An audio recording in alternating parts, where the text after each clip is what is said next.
जय हिंद। आज कक्षा 9वीं के लिए हिंदी विषय के अंतर्गत एक नया कार्यपत्रक आया हुआ है। कार्यपत्रक संख्या 34 27/9/2021 के लिए। और ये वाला जो कार्यपत्रक है आपके लिए हिंदी व्याकरण के अंतर्गत आता है। प्रत्यय एक महत्वपूर्ण विषय आपके आपके लिए और हिंदी का एक महत्वपूर्ण विषय है ये प्रत्यय।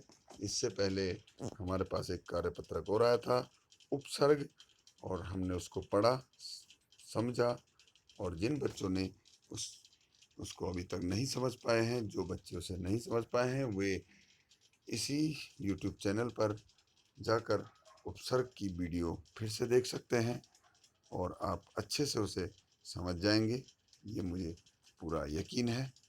और आज हम प्रत्यय को पढ़ते हैं कि प्रत्यय क्या है और कौन कौन से प्रत्यय हैं, इनका प्रयोग कैसे किया जाता है। तो बने रहे इस वीडियो में मेरे साथ। इस वीडियो को अंत तक ज़रूर देखें और अपने सभी मित्रों के साथ इसे शेयर ज़रूर करें और सब्सक्राइब ज़रूर कीजिएगा। तो चलिए शुरू करते हैं प्रत्यय को। तो पहले नंबर पर देखते हैं, इन्होंने नंबर के हिसाब से इन्हें दिया गया है कि पढ़ते लिखते समय और कभी किसी से बात करते समय बच्चों आपने ध्यान दिया होगा कि कुछ ऐसे शब्द होते हैं जिनके पीछे नए शब्द जोड़कर उसे नया आकार दे देते हैं। जैसे मीठा के पीछे ई और आस जुड़कर मिठाई और मिठास बन गया। इस तरह कई शब्दों के पीछे ई तथा आस जैसे अन्य कई शब्द या वर्ण जुड़कर एक नए प्रकार का शब्द बनाते हैं। ऐसे जुड़ने वाले पीछे के शब्दों को प्रत्यय कहा जाता है। इसके द्वारा संज्ञा, विशेषण आदि बनाया जाता है। तो देखिए यहाँ पर क्या कहा गया है कि जो प्रत्यय है वो किसी भी शब्द के अंत में जुड़ जाते हैं और जुड़ने के बाद एक नया शब्द बना लेते हैं। जैसे हमने मीठा के पीछे ई लगा दिया तो ई जोड़ दिया तो क्या बन जाएगा, वो मिठाई। और उसके पीछे हमने आस जोड़ दिया तो क्या बन जाएगा, मिठास। दोनों अलग अलग शब्द बन जाते हैं।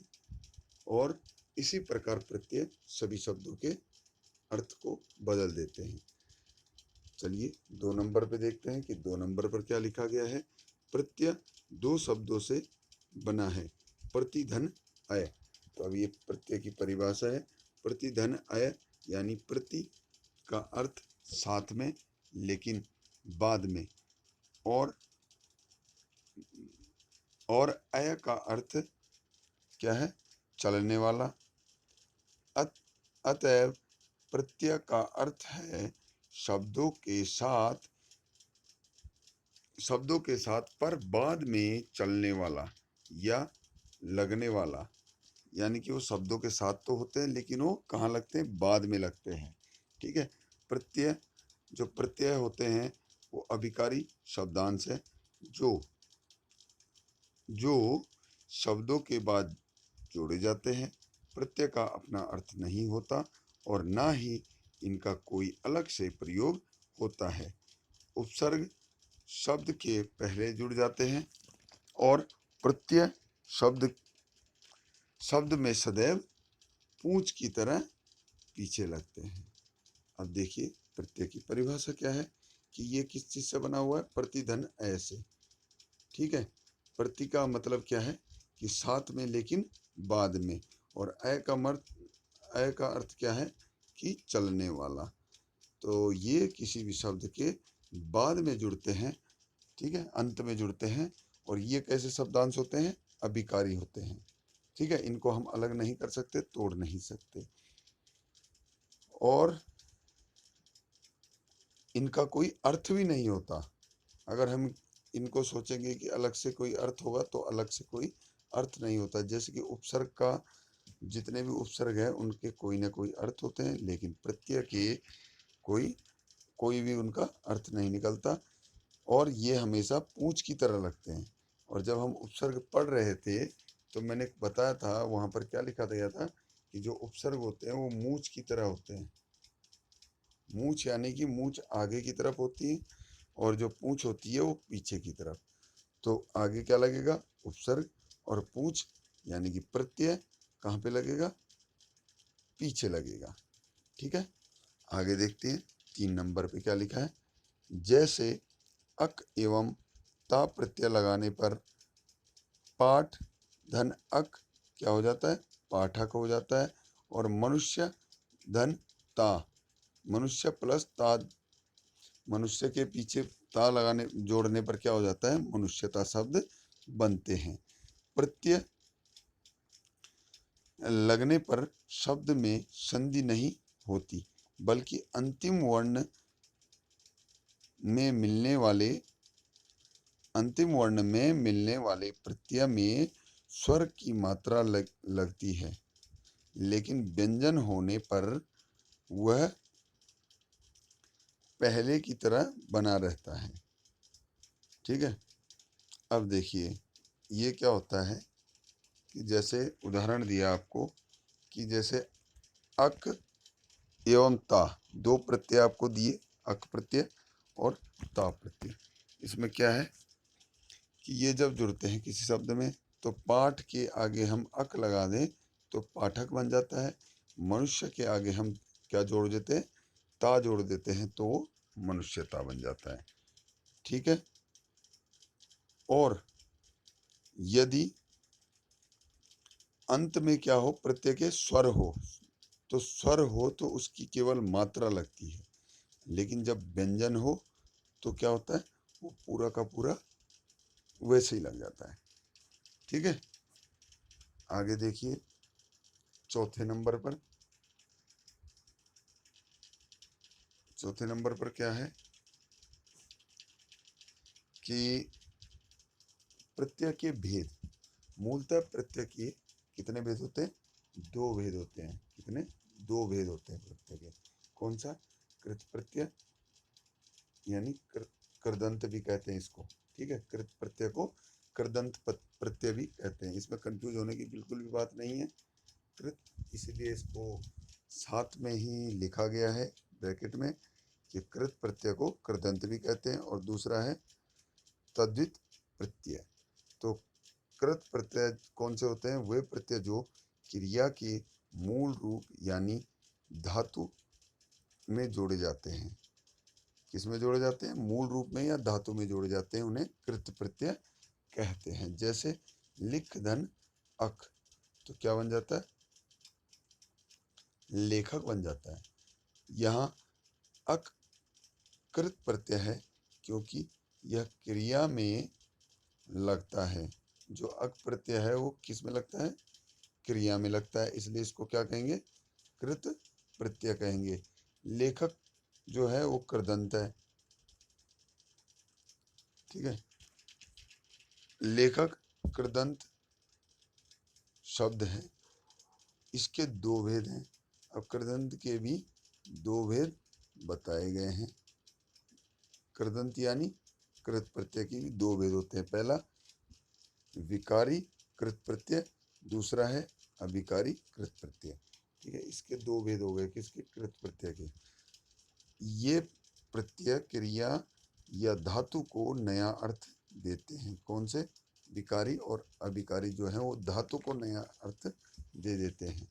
कृत प्रत्यय में के जोड़ने से संज्ञा और विशेषण बनते हैं। जो कृत प्रत्यय है उनके जुड़ने से क्या बनते हैं? संज्ञा और विशेषण बनते हैं। हिंदी में क्रिया के नाम के अंत का ना, किसमें? हिंदी में क्रिया के नाम के अंत में अंत का ना जो है वो कृत प्रत्यय जो है। ना क्या है? कृत प्रत्यय है। हटा देने पर जो भाग बच जाता है वही धातु हो जाता है। यदि उसमें से ना हम हटा दें तो जो बचेगा वो धातु कहलाता है। जैसे पढ़ना, यानी पढ़ना की पठ, पढ़ना का क्या हो गया, पठ धातु। आपने संस्कृत में पढ़ा भी होगा, पठति पठता पठन्ति, तो पढ़ धातु इसमें पढ़ जाता है, लेकिन इसमें पढ़ धातु है, इस बात का ध्यान रखना। तो पढ़ना में ना हटा देंगे तो पढ़ बच जाता है। कहना की कह, कहना में अगर ना हटा दे तो क्या रह जाता है, कह। चलना में अगर ना हटा दे तो क्या बच जाता है, चल। ठीक है, धातु में ही प्रत्यय लगते हैं। कुछ उदाहरण इस प्रकार हैं। अब जो ये प्रत्यय हैं आपको दिए हुए हैं, इनके उदाहरण किस प्रकार है देखिए। और ये सारे उदाहरण किसके हैं, कृदंत के, कृत प्रत्यय के। ये सारे उदाहरण कृत प्रत्यय के हैं। तो अब इन उदाहरणों को हम देखते हैं।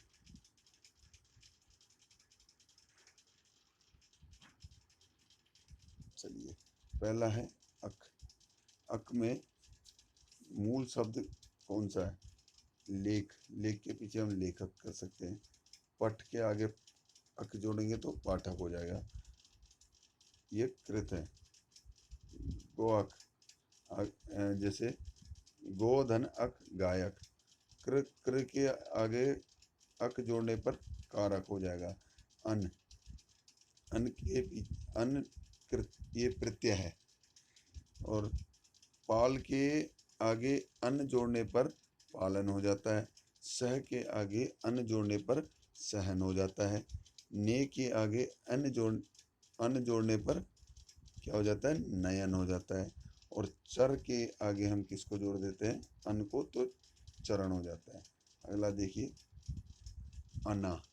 अना में क्या हो जाता है, घट धन अना, यानी घटाना। तुल धन आना, तुल धन आना, अना तुलना। बंद धन अना, बंदना। बिंद धन विद धन अना, विद धन अना, यानी वेदना। अनिय, अनिय में हो गया ये वाला, अनिय में मान धन अनिय, माननीय। रम धन अनिय, रमणीय। दृश्य धन अन, दर्शनीय। आगे पूज धन अनिय, पूजनीय। ठीक है, आगे देखिए, आ के जोड़ने में जैसे सुख का सूखा, भूल का भूला, जाग का जागा, पूज का पूजा। ठीक है, तो ये आपको समझ में आ गया होगा। अब देखते हैं हम दूसरा, कौन सा, तदित प्रत्यय। इसमें क्या है, वे प्रत्यय जो धातु को छोड़कर अन्य शब्दों, यानी धातु को छोड़कर अन्य शब्द कौन से हो गए, संज्ञा, सर्वनाम व विशेषण में जुड़ते हैं। संज्ञा, सर्वनाम या विशेषण में जुड़ते हैं। इसमें कौन से हो गए, वो कौन से प्रत्यय कहलाते हैं, तो तदीय प्रत्यय से बने शब्द, यानी त्वदितांत शब्द कहलाते हैं। जैसे सेठ धन आनी, सेठानी।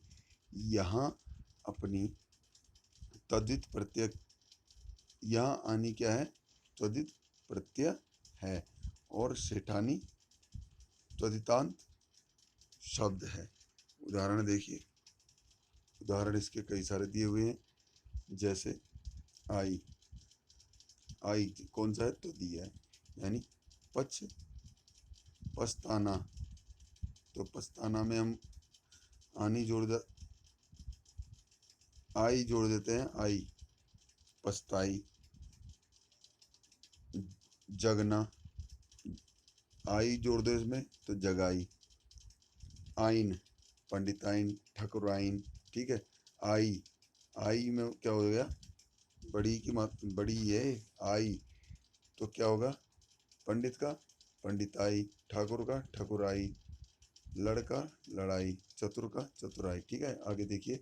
आनी, सेठ का सेठानी, नौकर का नौकरानी, मत का मथानी।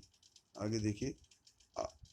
आयत, आयत में बहुत धन आयत, बहुत आयत, पंच धन आयत, पंचायत, अपना धन आयत, अपनायत। आगे आर्या आरा, यानी लोहा के आगे आर जोड़ लेंगे तो क्या क्या हो जाएगा? लोहार। आगे क्या हो गया? सोना के आगे आर जोड़ दो तो सोनार। दूध के आगे आर जोड़ दो, दूधार। गांव के आगे आर जोड़ दो, गंवार। और आगे देखते हैं भाई।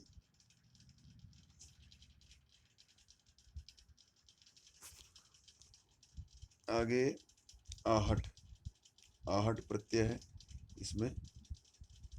चिकना धन आहट, चिकनाहट, घबरा धन आहट, घबराहट, चिल्ल धन आहट, चिल्लाहट, कड़वा धन आहट, कड़वाहट। अगला प्रत्यय है इल, इल में फेन धन इल, फेनिल, कूट धन इल, कुटिल, तंद्र धन इल, तंद्रिल। अगले जटा धन इल, जटिल। तो इस तरह के शब्द हैं, इनको इस तरीके से बनाना आप सभी को। और आगे देखते हैं, प्रश्न की ओर बढ़ते हैं कि पहला प्रश्न है, छलिया घटिया में कौन सा प्रत्यय है? ठीक है, छल धन या, घट धन या, तो कौन सा प्रत्यय हो जाएगा? या। उसके बाद ग वाला प्रश्न नंबर 2 है, निम्नलिखित प्रत्ययों के नए शब्द बनाएं। तो इन प्रत्ययों को जोड़कर आपने नए शब्द बनाने हैं, जैसे ई, उक, ता, ती, ना, न, ना, मा, या और या, रू वाला, एया, यवया। अगला हार, इन, ए, एया, एरा, ओला और ओटा। इनसे आप सभी को नए शब्द बनाने हैं। ये सारे प्रत्यय हैं आपके लिए, और इन सभी को जोड़कर क्या बनाने हैं? आपको नए शब्द बनाने हैं। तो इन्हें बनाइए आप। अगला देखिए, प्रश्न नंबर 3 है कि निम्नलिखित शब्दों में प्रत्यय और मूल शब्द अलग कीजिए। तो जैसे पहला दे दिया आपको झगड़ालू, तो इसमें झगड़ालू का क्या हो जाएगा? झगड़ाधन, झगड़धन आलू। आगे घुमक्कड़, घुमधन अक्कड़। आगे देखिए सपेरा, सांप धन एरा। ये शब्द इसमें जुड़ जाएंगे, ये प्रत्यय हो जाएंगे इनके। इन सभी को मूल शब्द और प्रत्यय अलग करना है। तो ये था आपके लिए आज के कार्यपत्रक 34 के संबंध में वीडियो। उम्मीद है कि आप सभी को ये समझ में आ गया होगा कि प्रत्यय को कैसे अलग करते हैं, कैसे जोड़ते हैं, और ये प्रत्यय होते क्या है। तो चलिए, इस वीडियो को अब सभी मित्रों के साथ, सभी दोस्तों के साथ इसे शेयर कीजिए और लाइक कीजिए, कमेंट कीजिए और बताइए कि आपको कैसा लगा ये वीडियो। अपने सभी दोस्तों से और स्वयं भी इस YouTube चैनल को सब्सक्राइब जरूर करें। तो मिलते हैं अगली वीडियो में, तब तक के लिए नमस्कार, जय हिंद, जय भारत।